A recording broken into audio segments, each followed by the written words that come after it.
meselelerdeki ibadetten size kısaca bahsedeyim.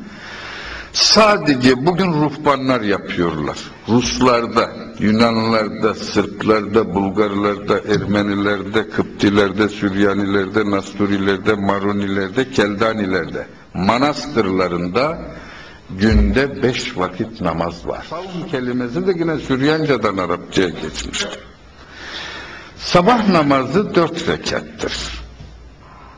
Öğlen namazı 10 rekattır. Akşam namazı 6 rekattır.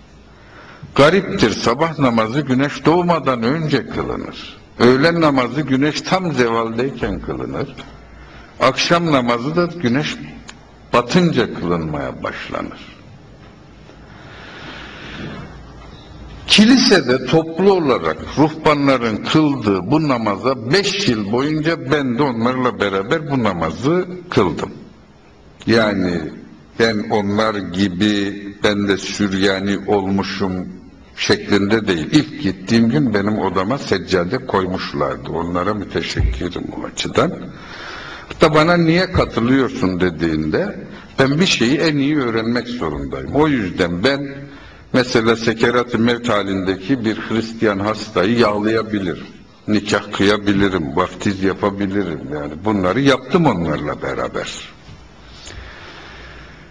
Namazda, namazın farzları, önce dizilişlerini söyleyelim. Kilisede en ön safta erkekler vardır. Onların arkasında çocuklar yer alır, kadınlar da en arkadadırlar. Hristiyanlıkta tesettür, İslam gibi farzdır. Normal Hristiyan kadının tesettürü, rahibelerin tesettürüdür. Yani sonradan şeriat işte kalktı, o normal vatandaş etti. Hala da kiliseye gittiklerinde diğer insanlar da başlarını örterler. Ama Hristiyanlığın kadına bakış şeyi, tesettürü rahibe kıyafetidir. O da normal insan kıyafeti o. Aynen namazda kıyam onlarda da namazın şartlarındandır. Ve kıyumu diyorlar. Aynen.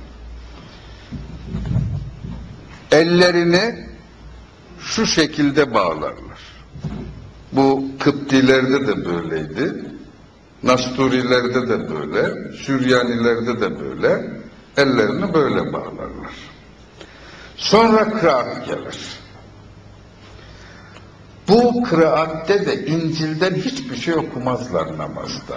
İncil'in vahyedilen bir kitap olmadığını onlar öyle kabul ediyorlar. Ellerindeki İncil'in biyografi kitabı olduğunu, Luka tarafından, Yuhanna tarafından, Matta tarafından, Markos tarafından yazıldığını, İsa'nın hayatını anlatan kitap olduğunu onlar öyle söylüyorlar.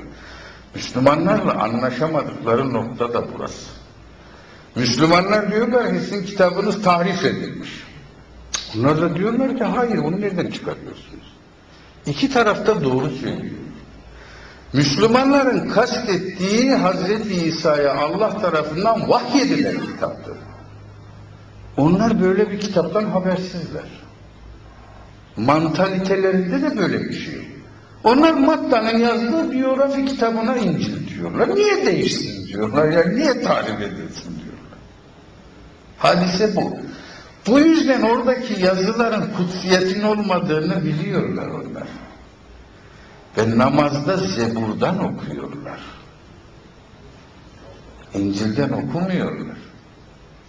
Ve Zebur'dan okudukları ayetler de Allah'ı yücelten, ona hamd, sena ve şükür ifadelerinin bol olduğu kısımları okuyorlar.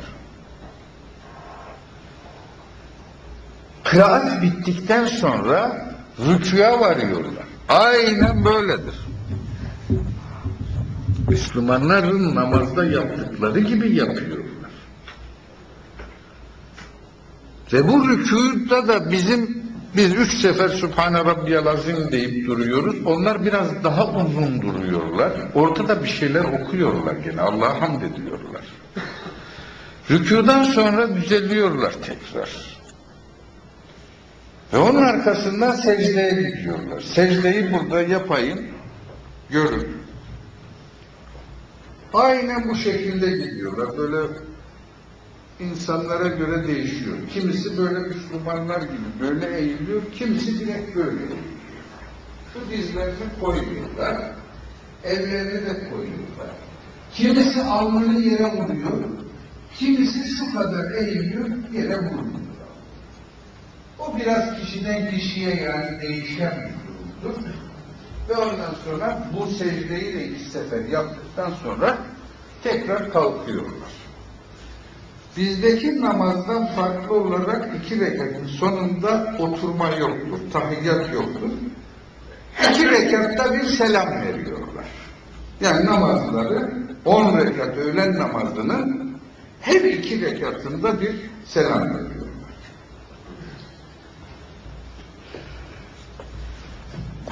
Bu 3 vakti cemaatle kıldıktan sonra farz olan 2 vakit daha var.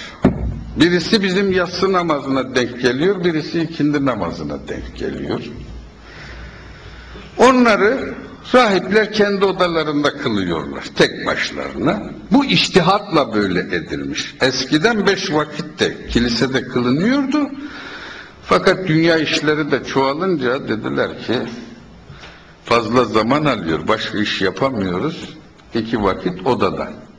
Peki geri kalan 2 veya 3 vakitleri daha var. Birisi tam bizim kuşluk vaktinde kılınan namaz. Güneş doğduktan sonra 2 mızrak boyu yükseldikten sonra kılınan bir namaz. Aynen onlar da o zamanda, onlarda da nafiledir bu. Birisi de gece yarısı kılınan teşehhüd namazı. Karşılığı gecede kalkıp kılıyorlar. Bazıları bunu 7 değil 8'e çıkarmışlar. Bizim vitir namazına benzer bir şey o.